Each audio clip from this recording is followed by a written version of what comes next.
नमस्कार। आप अपने स्क्रीन पर इस समय देख रहे हैं यूट्यूब चैनल एफपीओ बुलेटिन और मैं हूं आपके प्रगति पथ का सदाबहार साथी मनोज। आशा है आप सब परिवार स्वस्थ और आनंद में। आज के एफपीओ बुलेटिन में हम आपसे एक ऐसे कृषि जनित कारोबारी मॉडल की चर्चा करने जा रहे हैं जिस पर कदम ताल करके एफपीओ और किसान उद्यमी विविध स्रोतों से बेशुमार 12 मासी आय अर्जन करके मालामाल हो सकते हैं। तो पूरा वीडियो जरूर देखिए और हाँ, यदि आपने अभी तक इस चैनल को सब्सक्राइब नहीं किया है तो यह काम अभी के अभी कर ही लीजिए ताकि नवीनतम लाभकारी कारोबारी जानकारी से आप हर पल अपडेट रह सकें। देश के अधिकांश राज्यों में काफी मात्रा में ऐसे भूभाग पाए जाते हैं जहां वर्ष के अधिकांश महीनों में जल जमाव बना रहता है। ऐसे जल प्लावित भूभागों में किसान या तो बामुश्किल कोई एक फसल ही ले पाते हैं अथवा यहाँ वर्ष भर जल भराव की स्थिति बने रहने के कारण खेती हो ही नहीं पाती है। ऐसे भूभागों को आमतौर पर चंवर भूमि कहा जाता है।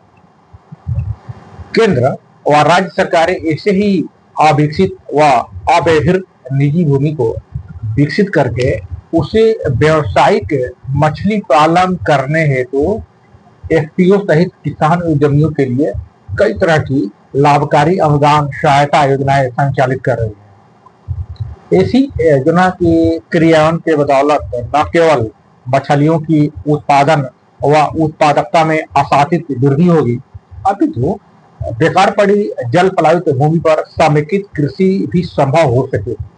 जैसे मछली पालन के साथ बतख पालन भी आसानी से किया जा सकता है। उसी तरह तालाब के बांधों को सुव्यवस्थित करके उस पर आम, अमरूद, केला, पपीता, नींबू, शरीफा व स्ट्रॉबेरी आदि उद्यानिक फसलों की खेती करके 12 मासी आय अर्जन की जा सकती है। इसके अलावा बांधों पर विभिन्न तरह की सब्जियों की खेती करके भी किसान मालामाल हो सकते हैं। इतना ही नहीं, तालाब खुदाई से निकली मिट्टी को किनारे व्यवस्थित करके मुर्गी पालन और बकरी पालन करके भी किसान उद्यमी अपनी लागत को घटाकर आमदनी को कई गुना बढ़ा सकते हैं।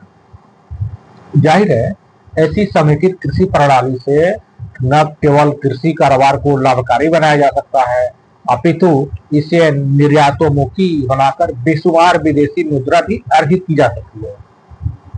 जाहिर है, इस क्षेत्र में बेशुमार कारोबारी अवसरों के मद्देनजर राज्य सरकारें अब ऐसे जल प्लावित भूभागों को चिन्हित कर उसमें मछली पालन के साथ साथ सहायक कृषि कार्यों के लिए विकसित करने की कई मॉडल योजनाएं संचालित कर रही हैं। अलग अलग राज्यों में योजना का अलग अलग नाम हो सकता है मगर आमतौर पर इसे चौर विकास योजना का नाम दिया जाता है। जैसे अगर बिहार राज्य की बात करें तो यहाँ योजना का नाम है मुख्यमंत्री समेकित चौर विकास योजना। इस योजना के अंतर्गत चौर भूमि के विकास 2 रूपों में किया जाता है। जैसे पहला लाभुक आधारित चौर विकास और दूसरा उद्यमी आधारित चौर विकास। उक्त दोनों प्रारूपों में राज्य अंतर्गत चौर भूमि को 3 मॉडल में विकसित करने की योजना संचालित की जा रही है। पहला जो मॉडल है वो है 1 हेक्टेयर रकबा में 2 तालाब का निर्माण और इसकी जो इकाई लागत है 8,80,000 की, यानी प्रति हेक्टेयर की बात कर रहे हैं आपको। और इसमें जो अनुदान सहायता मिल रही है, अनुदान सहायता आप जानते हैं कि जाति कोटि के आधार पर मिलती है। तो इस मॉडल में अत्यंत पिछड़ी जाति वर्ग या अनुसूचित जाति या अनुसूचित जनजाति वर्ग के जो किसान हैं, उद्यमी हैं, उनको 70% अनुदान सहायता प्रदान की जा रही है, यानी परियोजना लागत का 70% अनुदान सहायता दी जा रही है इस मॉडल में। अन्य वर्गों के लोगों को 50% अनुदान सहायता दी जा रही है। यदि उद्यमी आधारित कोई ऐसा मान लीजिए एफपीओ करता है या अगर कोई क्लस्टर करता है तो ऐसे लोगों को 40% अनुदान सहायता प्रदान की जा रही है। ये पहला मॉडल था। दूसरा मॉडल है कि 1 हेक्टेयर रकबा में 4 तालाब का निर्माण और इसकी जो लागत है 7,32,000 रुपया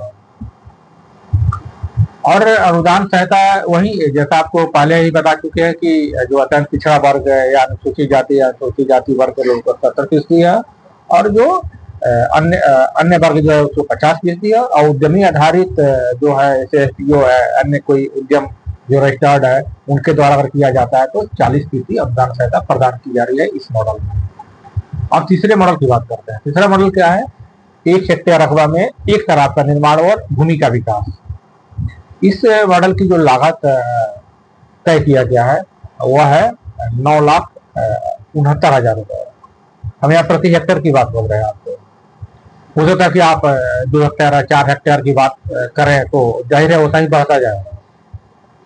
और इसमें भी अनुदान प्रतिशत वही है, अत्यंत पिछड़ा वर्ग या अनुसूचित जाति जनजाति वर्ग के लिए 70% अनुदान सहायता, अन्य वर्गों के लिए 50% अनुदान सहायता, और उद्यमी आधारित जो उद्यमियों के लिए जो है या अन्य जो रजिस्टर्ड क्लस्टर है तो उनके लिए 40% अनुदान सहायता प्रदान की जा रही है इस मॉडल में। अब थोड़ा हम लोग बात करें कि जो आवेदन की जो करते समय जो डॉक्यूमेंट्स की जरूरत होती है उसके लिए क्या क्या तैयारी करनी होती है। तो देखिए, कोई व्यक्तिगत आवेदन करता है तो उसके लिए जो आवश्यक डॉक्यूमेंट्स है उसमें चाहिए उनका व्यक्तिगत या कोई समूह है, स्वतंत्रता समूह है तो उनके लिए जो सबसे पहले स्व अभिप्रमाणित 2 पासपोर्ट साइज फोटो चाहिए, आधार कार्ड चाहिए, यदि जाति का लाभ लेना है जाति कोटि का तो जाति प्रमाण पत्र चाहिए, समूह में कार्य करने हेतु सहमति भी होनी चाहिए, सहमति पत्र आवश्यक है इसके लिए, भू स्वामित्व प्रमाण पत्र होना चाहिए, यदि भूमि नहीं है आपके पास तो लीज पर ली है तो लीज का एकरारनामा भी होना चाहिए। अब मान लीजिए कि यदि कोई एफपीओ या कोई रजिस्टर्ड कंपनी आवेदन करती है इस योजना का लाभ लेने के लिए तो उनके लिए जान लेना जरूरी है कि क्या क्या डॉक्यूमेंट की जरूरत पड़ेगी। तो देखिए, उसके लिए है कि ऐसे लाभुकों को अपना निबंधन प्रमाण पत्र की जरूरत पड़ेगी, एमओए, एओए, इसके अलावा विगत 3 वर्षों का ऑडिट वो आयकर रिटर्न चाहिए। एक बात आपको बता दें, यदि संस्था यदि कंपनी नई है या एफपीओ नया है तो उनके लिए 3 वर्ष कोई जरूरत नहीं है देने के लिए। और साथ ही साथ पैन कार्ड होना चाहिए, जीएसटी चाहिए, भू स्वामित्व प्रमाण पत्र होना चाहिए, यदि भूमि अपना नहीं है लीज पर लिए हुए हैं तो लीज का एकरारनामा होना चाहिए, और साथ ही साथ एफपीओ को रेजुलेशन भी देना है, मीटिंग में पास करके, बीओडी की मीटिंग में पास करके रेजुलेशन भी देना है। ये क्लियर हो गया डॉक्यूमेंट्स के बारे में। अब तो आवेदन की प्रक्रिया के बारे में जान लेते हैं।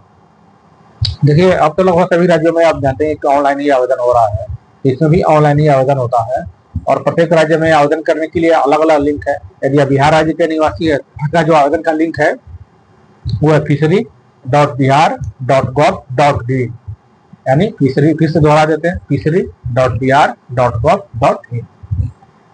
एक बात और है, जैसा कि इस वीडियो के आरंभ में मैंने आपसे चर्चा किया था कि चौर विकास योजना के अंतर्गत मछली पालन के साथ साथ उद्यानिक फसलों की खेती, पशुपालन व वानिकी आदि भी कृषि आधारित कार्यकलाप का समावेशन करके भी अतिरिक्त आमदनी की जा सकती है।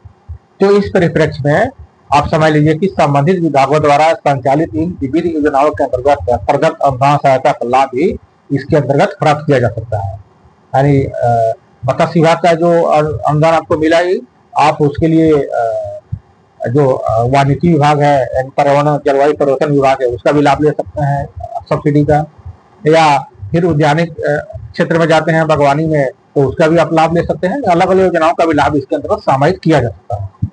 तो हमें उम्मीद है कि आपको यह जानकारी अत्यंत ही उपयोगी लगी होगी। यदि इस योजना के संबंध में आपको अभी भी कोई कंफ्यूजन है तो आप कमेंट बॉक्स में लिख सकते हैं, आपको अपेक्षित जानकारी प्रदान की जाएगी। और हाँ, चौर विकास योजना के संबंध में विस्तृत जानकारी के लिए आप अपने जिले के जिला मत्स्य पदाधिकारी के कार्यालय का भी विजिट कर सकते हैं, अथवा आप अपने राज्य के विभागीय वेबसाइट का भी अवलोकन कर सकते हैं। जैसे यदि आप बिहार राज्य के निवासी हैं तो यहाँ का विभागीय वेबसाइट है state.bihar.gov.in/ahd/citizenhome.html। तो आज के एफपीओ बुलेटिन में अब इतना ही। जल्द ही आपसे मिलते हैं एक नई लाभकारी कारोबारी जानकारी के साथ। नमस्ते।